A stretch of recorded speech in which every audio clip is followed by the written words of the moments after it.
Vous comprenez? Donc, sens obiso toyeli na éveil patriotique ya MRP. Il a dit que ngana toza ba Congolais, toza na Mukongo te, toza na Muluba te, toza na Muswahili te, toza na Mumbala te, soki ba nini toza na bango te, mais toza na banani na ba Congolais. Donc cela veut dire que son amoni ndeko na nga face na ngai na yebi kaza Congolais. Na ko sale mabete. Mais soki sens wana ezali te, par exemple nga na za Mungala, na moni Muluba na robate wala za Muluba na ko sale mabe. Vous comprenez? Mais na bosani que au-delà ya kozala Muluba, aza Congolais. C'est la patrie qui compte. La tribu et yakana sima. Eza na tina ta mon côté. Lorsqu'on nous identifie na mokili o na monde, ba mona ka tribu te. Yo so ke na voyager ba biso za Mungala. Ba retourna au Congolais. Vous comprenez? Mais sans soana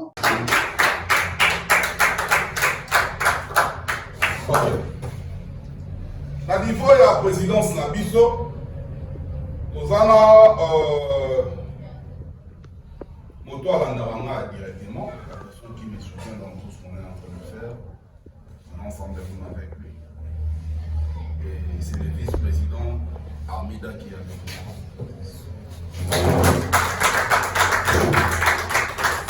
Merci beaucoup. Alors, le coordonnateur national à Sarate, moi, je vais taper l'issue, on a les alliés, on va te présenter la bateau Bassalia. Nous avons 4 coordinations. Nous avons 4 coordinations. Nous avons la coordination urbaine de la coordination urbaine de Funa, nous avons la coordination urbaine de Tchangou, nous avons la coordination urbaine de Moamba. Et Awa, nous avons 4 salles, nous avons un coordonnateur urbain, il y a Lukunga, M. Christian et César Zali à Hôtel Maton.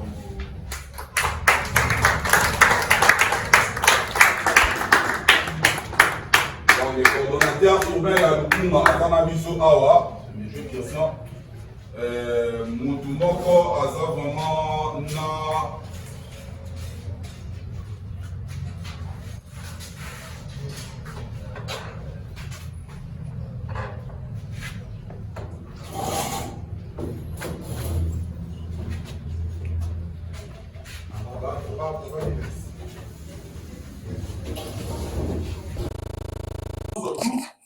Que yo oza Muluba te, oza Mukongo te, oza Muswahili te, oza Mungala te, mais ozali Congolais. Je commence d'abord, avant d'annoncer le point à l'ordre du jour, je commence d'abord à nous expliquer Ezali, mouvement du réveil patriotique. Et comment est né le mouvement du réveil patriotique. Bon, en fait, je préfère d'abord annoncer les points à l'ordre du jour et après, je vais parler de ça. Nous n'avons que 3 points à l'ordre du jour. Le premier point, c'est la présentation de notre structure, le mouvement du réveil patriotique. Quand je parle de la présentation, nous allons énumérer la mission, les objectifs, ainsi que le projet à venir pour de notre ASBEL, mouvement du réveil patriotique. Et le deuxième point,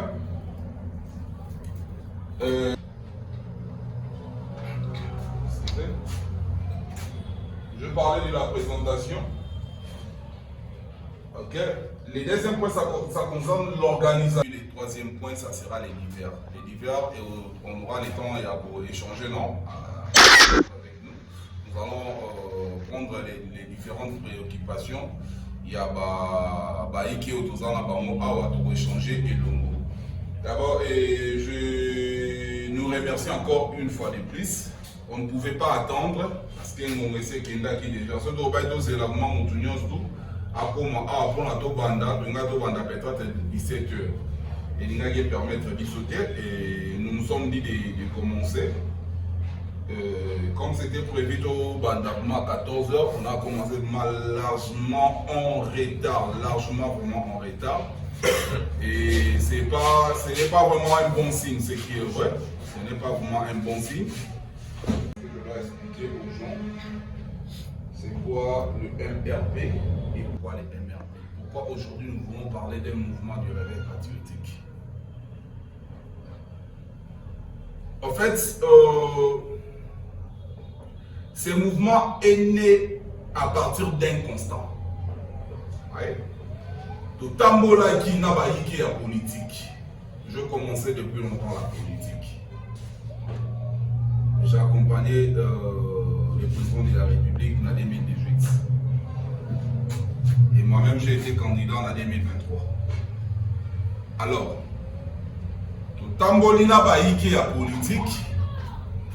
Et ils ont un constant mogo tout ça là qui constant où ils alignent. Constant ils ont mogo. Le gens, le politicien tient compte du pouvoir, mais maintenant compte il y a une nation, c'est la vérité n'a pas cité. On doit contredire Nasaki. Même ceux qui sont dans l'opposition et ceux qui sont du côté pouvoir. Na tout les questions moko. Opposant nini yango en marcha déjà parce qu'elle n'y pas émati. Azate.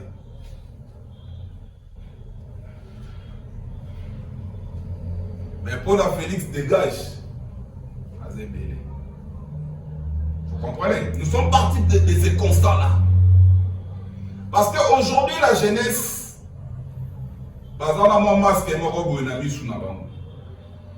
les jeunes sont derrière le politicien. C'est bien, bon, bravo. Mais aujourd'hui, à chaque instant, les jeunes se plaindre de la chômage, se plaindre de la difficulté, vous savez, on se plaint, mais on ne se pose pas la question comment nous pouvons faire droit de se plaindre.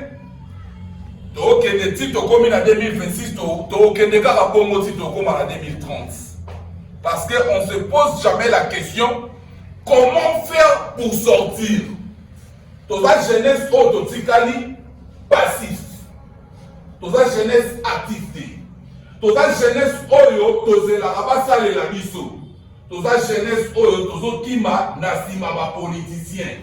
Et après lorsqu'on sera dessus, on s'est dit on a travaillé avec ces gens-là. Ils sont qui par la poste à la tête. Pourquoi? Oui.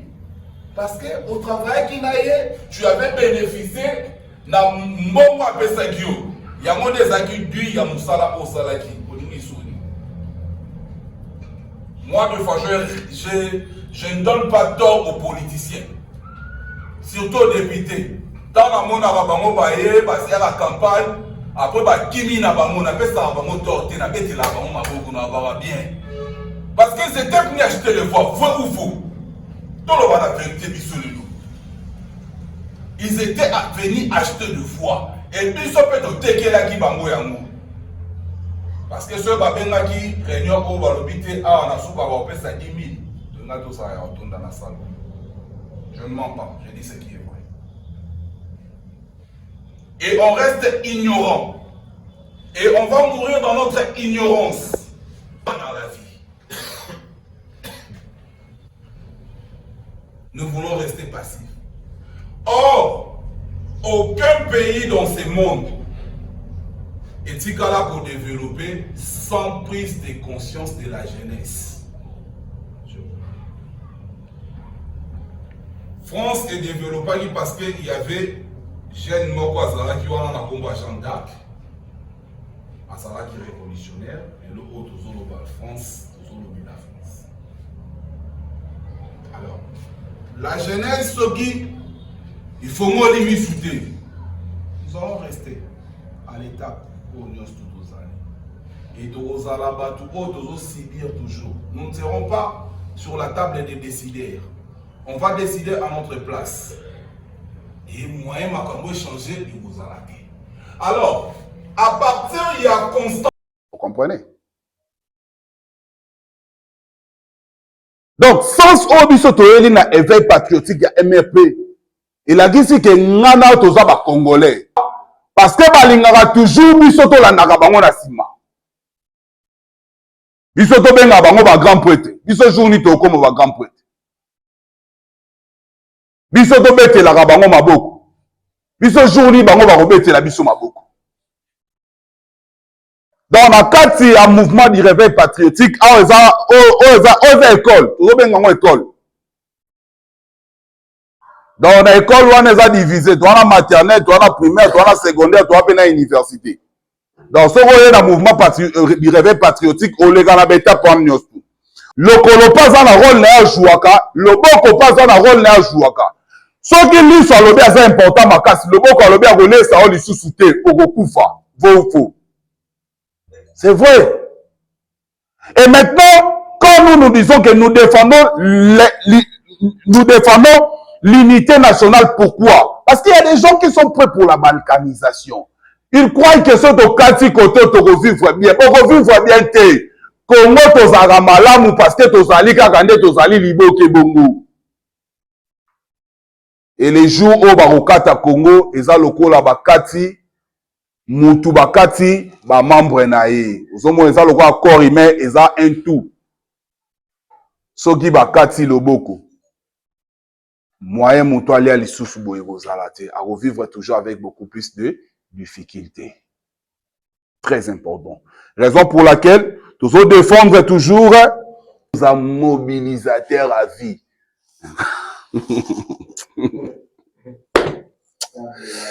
Donc ça otambola kaka. Petango esili babosani ona mwa muke. Après déjà babande obenga de ndamu na minute bakomo benga mwa ndamu. Si ba 2027 au moins baomo babande obenga. Petit na mona kala. Yo poye lisusu.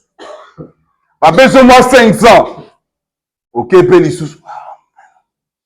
Pourquoi nous limitons notre vie? Patriotique. Donc, tozo la moussa, bolingo, yamboka, nakati, nabatu. Tozo mona. Nakati ya kola moussa, bolingo, mboke, nakisini. Tamu tolingi mboka, seke tolingi peba oyo bazo, sarana mboka wana. Donc, tout ce que nous sommes en train de faire, c'est pour favoriser la jeunesse, toute la population congolaise à s'émerger na esika zali. Yango moni na ba objectif na biso to énumérer makambu point sur point. Moni par rapport ya mboka ezali, na par rapport à développement ya batu ya citoyenneté ya batu, pe na développement ya mutu intégral ya mutu nyonso. Alors, oti koloba mama na likambo. MRP lelo tozali comprendre. Parce que nous ne sommes pas rien, as un politicien, et as un peu, n'a foutu un peuple, ou qui peut dire que c'est type ici, quand même avant la droiture. Mais il a travaillé, n'a biso. Pourquoi pas qu'on travaille dans le bon. Là, de 1. De 2, voilà première question. Deuxième question, c'est par rapport à Mbongo. Pour nous recueillir la question que tout ça qui Mbongo, on va tourner à. Bon. Alors que nous avons réfléchi pour toujours partager. Il y a certains politiciens et la campagne, un peu patriotes. Mais le coup là, il dit que les Congolais déjà dans l'esprit wana. Il faut d'abord qu'on flatte aïe. Mais d'abord on va wana. Nous sommes pas aux ambongo. Mais tant à yotio, quelque part peut à changer wana. 30 juin, elle n'a pas osé la sortie officielle naïe. Tant on osé la sortie officielle naïe. Il y a MRP Bagomona, siège ya MRP. Parce que ça fait que tout le mouvement na monoko. Mais c'est ngel to zalanda kuna biso oyo, soke indelio oebike ndaku nde yango wana. Alors MRP ozana siège nango. Et le 30 juin nde kozala mukolo oyo to kozala sortie officielle et kozala pe mukolo oyo to ko lancer les différentes activités que nous sommes en train de prévoir. Alors sur ce, Tokozalana réunion moko, je pense, bah collaborateur banana ba ebi que il faut aller bientôt là. Très bien. Voilà. Vous allez bosser à vous allez bosser à Moulouzi. Il y a bien eu solo réunion salami, le moni ba mituna, le moni ba intervention, le moni ba présentation. Le président urbain, le président national, et malgré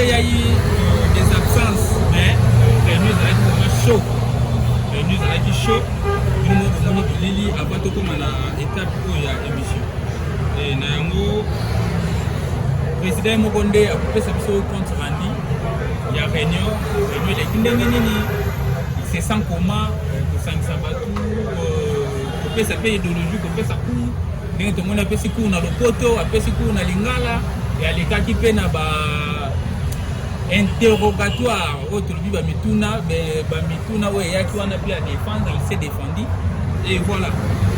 L'accès était, la réunion a été bien préparée. Voilà, pour nous, c'est compte rendu à la réunion les années. En tout cas, merci beaucoup. Réunion pour l'équipe très bien par la grâce de Dieu. On a remercié premièrement Batnioso va répondre présent dans la réunion parce que ce sont des jeunes conscients.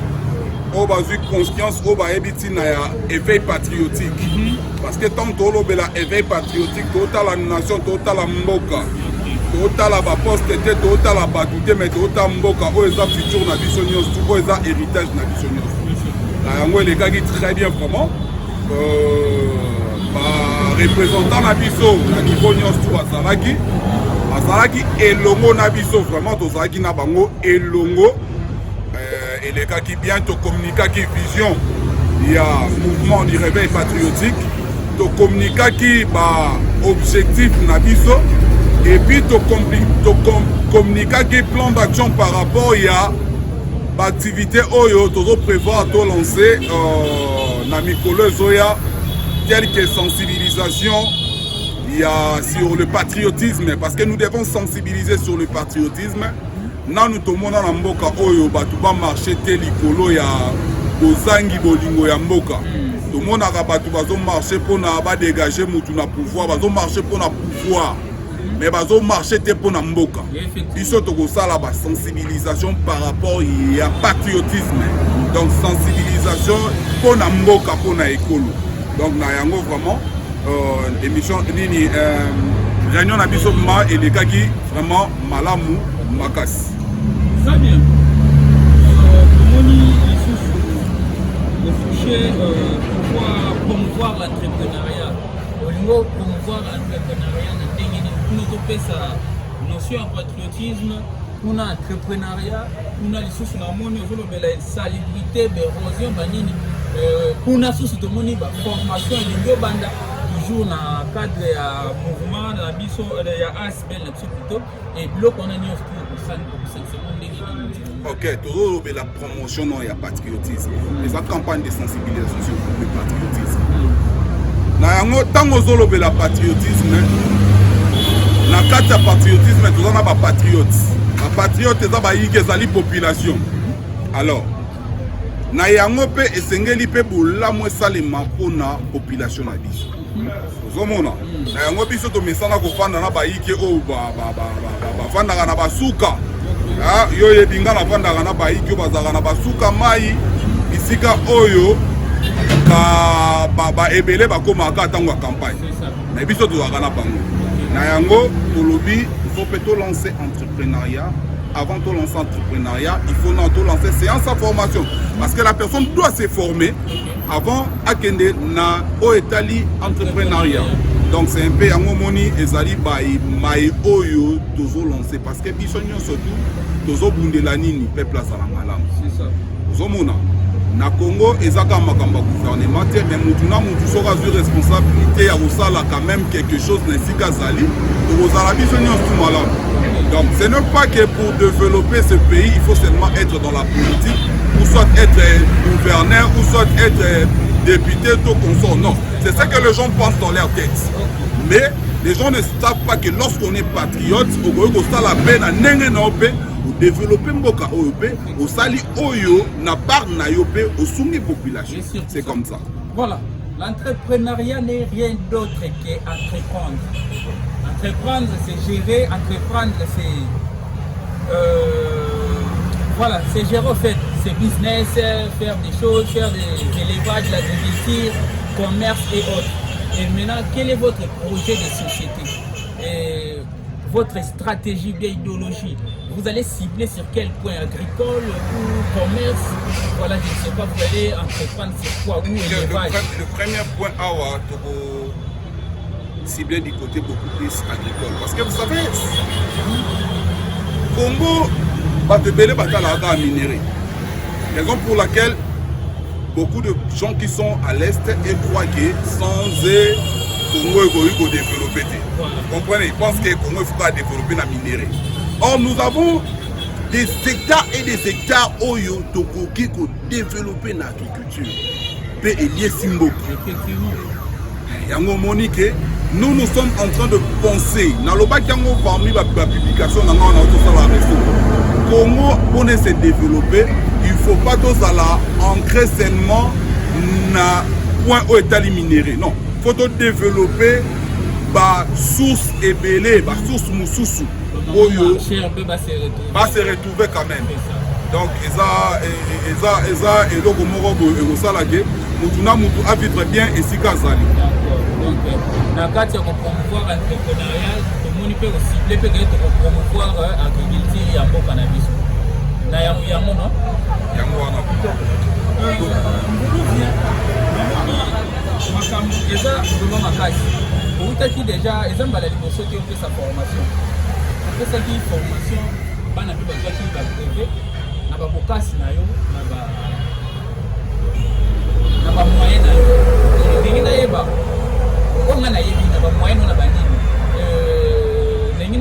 avantage de la formation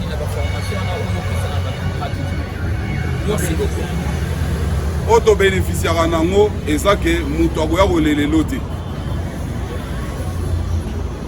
$100 on azaki nango il fallait na kabolela 10 personnes au bagoya rolelela ngai na rosalela ngonga moko parce que muto il fallait ya kolelela ngai akoya tia kozala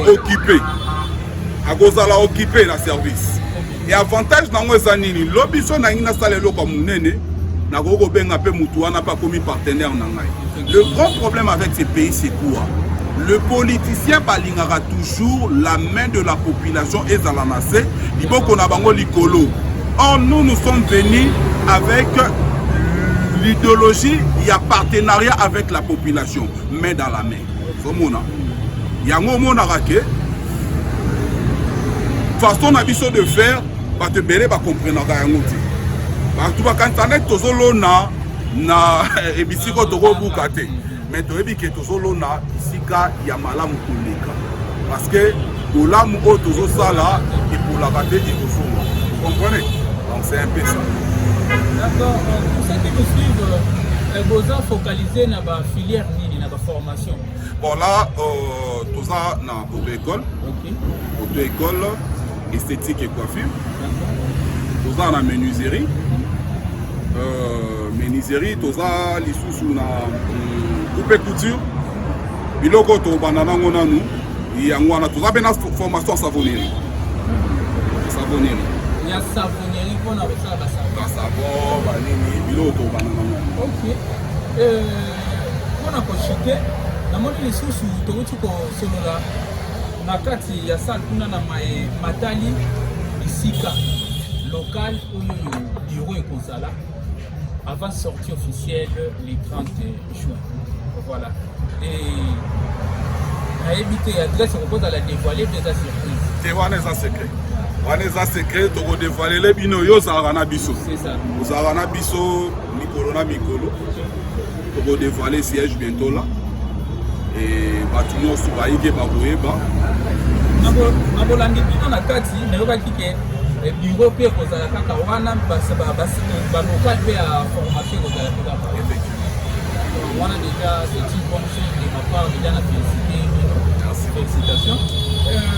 Mbuluzi au traité batu nyonso oyo yo ba basalaka mobilisation pour na ba député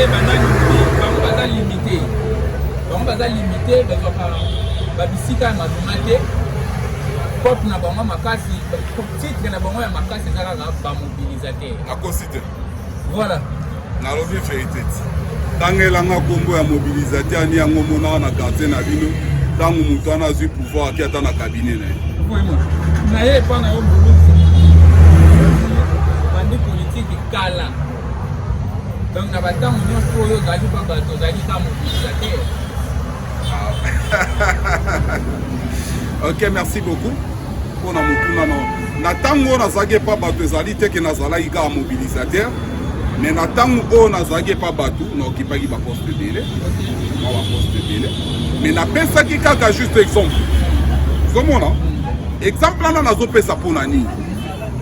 Ngonga ekomi oyo jeunesse esengeli ezwa conscience na oyo bazosala.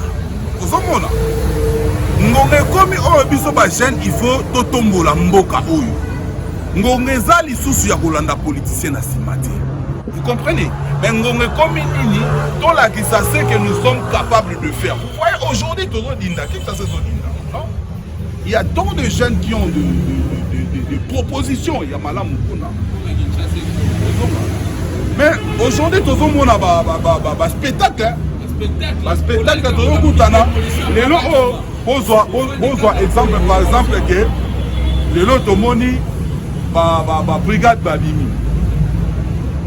La brigade babimi, il faut voir na tunaka, vous comprenez? Babimi na nzela ya transport bien bon ba brigade babimi na nzela.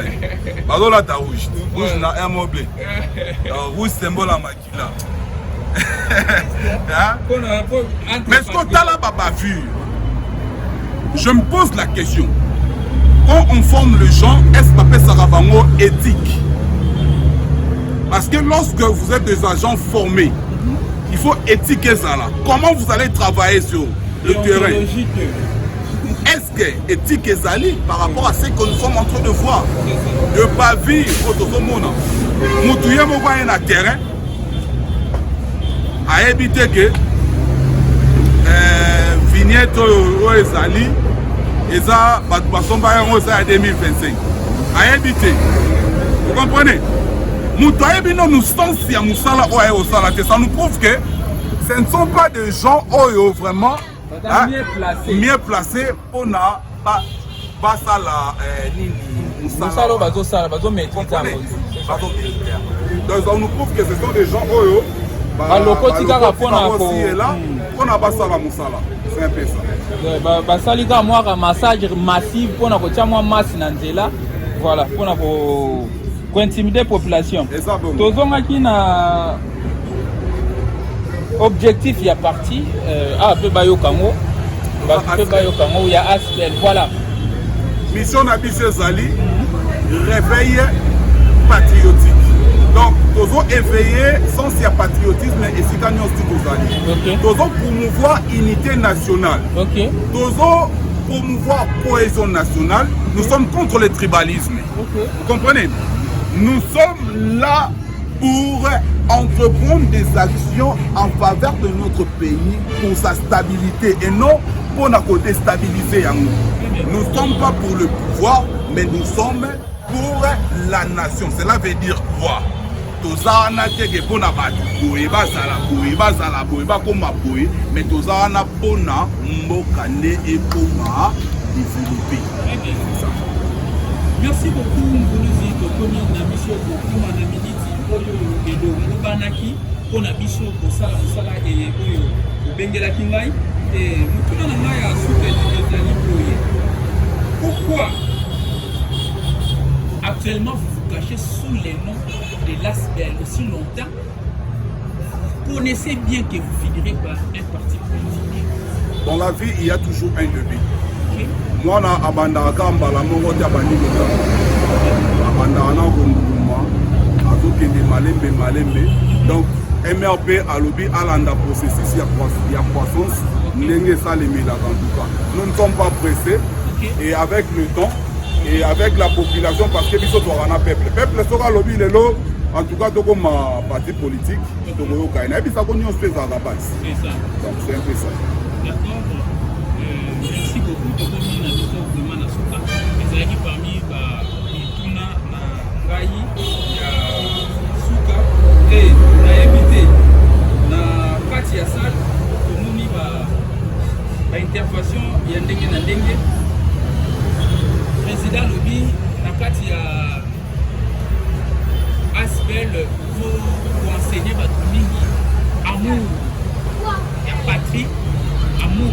politicien olingi kolongola bato bayaka na masanga bien na réunion pona mbongo balongola mbongo na bitu baya pona koyoka mateya etali mbongo. Mais vous avez été je vais dire pas du tout politique, mais il y avait des interventions où bato pe baloba kiselo bango bien banana na kwa lobe après tous les gagnants sont en direct et tous les chaînes banana na kwa lobe pour kosa na nini et tant moyoka ki ya moyoko aussi jamais ndenge. Bon, na jisaki yango na mabete, mais na comprenaki au place congolais sali. Le roi na comprendre place congolais azali et repesa biso siko parce que biso toza bato to kanisa. Na habité ata soki boleki na ba poste na ngata na postaka bo mona que c'est une personne qui réfléchit. Donc repesa na siko sujet à réflexion. On en a yeba mayenini oyo il faut na bisi bino que MRP za école. Donc l'école wana toza na école maternelle, primaire, secondaire na université. Donc toteya. Donc na ebi siko ke matière ni yango faut tokotisa na école pona toteya pona élève ba yoko la ba yebake po c'est important ya motu ya ngwana. Omoni lelo oyo population kondanaka ba député te. Ogi pona nini? Bayaka basombaka voix na bango bango pe batekelaka bango voix na bango. Soki bakei bozala problème na bango te ayaki atekela asombaki na nini asombaki na bassin asombaki na nini na liputa on comprend mais obosali que pendant 5 ans wana omisombelaka bassin yo moko omisombelaka maputa yo moko et puis nzuluka bébé si topesaka bango bafaute te ezali faute ya congolais mais biso sikoyo tokokotisa congolais na école il y a patriotisme. Alors tant qu'on côté en école wana okomona ke vraiment il y a congolais qui vont changer. Nous sommes conscients pour moi-même. Il y a parmi les questions na Yasuka. C'est beaucoup. Qui nous va bien attendre est-ce qu'en 2028 on peut proposer ou bien on peut souhaiter la macronomie pour exposer ça en 2028 gouvernement de l'État congolais a tia lisusu sei pour batepele ba pour la sei de bakata na ki na éviter moi pour la sei c'est pour la sei na osenga kuma komito seni Marambasei ezaladi. Marambasei wana bachango mpanze. Parce que c'est souvent c'est du Cambasei. C'est la politique de c'est on dit c'est ezabiloko oyo eye na tangu oyo na 2011. OK na 2011. Ce sont des choses oyo eye juste pour na retriquer ma ponade. Vous comprenez?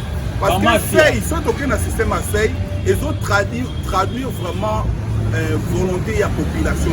C'est ça. Vous comprenez? C'est ça. Ils ont contredire. Donc je peux être indépendant, mieux élu, mais la population. Mais pour la CEI n'a pas atteint. Vous comprenez? C'est ça. Donc par contre, si vraiment il y a CENI, côté on a pas méga pour revoir, on va pas casser pour ça. Merci beaucoup vraiment Cordon Abisso et Nalobi lisusu oloba to kolutia mwa lilobati mwa mungu akona démolition paka. En tout cas, maye o esalemi na baika paka juma baike belé bamoni yango mabe mais nga na koloba lelo na etando ike ezali malamu parce que bande kona bavandaki na condition mabe. OK. Condition ba kwa kozwa maladi belé na uta omona image moko boye na tombo ebimi na kati ya paka juma. Na kati ya ndaku Vous imaginez biloko wana. Mais maike o tomoni ya mabe ezali na niveau que il fallait pas prévoir déjà esika oyo ya mwa malamu o bakoki komema bango na place wana vraiment na kosenga na papa ya Kinshasa po azali gouverneur na Kinshasa en tout cas papa Daniel Lumba en tout cas meka ko revoir esika wana pona bana na yo ya paka juma mais la commune est déjà connue Maluku déjà c'est bon les problème te mais bolu ke la bango esika ya moi bien bolu na manzaka loger. Il y a bien vraiment parce que au sali déjà ça malamu pour indemniser bango déjà parce que trouver bango déjà place mais pas soit bisika malamu vraiment au bakudiko voilà c'est un peu. Voilà Mbuluzi merci beaucoup awa wato ngana clore émission na ngai opesa kaka ba mbote na ba au cadre ya parti na biso mbango voilà merci beaucoup na pesi mbote makasi na partenaire numéro 1 na ngai Edi Machingoy na pesi mbote makasi na Ditis José Claude, napesi bato basoutenaka ngai donc napesi mbote mama makasi na baike nyonso ya MRP. En tout cas, napesi na yo moko mopanzi sango. Merci beaucoup. Nous sommes ensemble comment. Merci. Merci beaucoup. Sans oublier de Kwamida, pour aller hier à Tigara Papa. Derrière la caméra, c'était Zoboy, Gloire, Mix, Azaraki Moufandi, pour être demandé qu'on traiter réunion en direct. Merci beaucoup. Unis par l'effort, unis dans l'effort pour l'indépendance. Tressons nos fronts, longtemps courbés.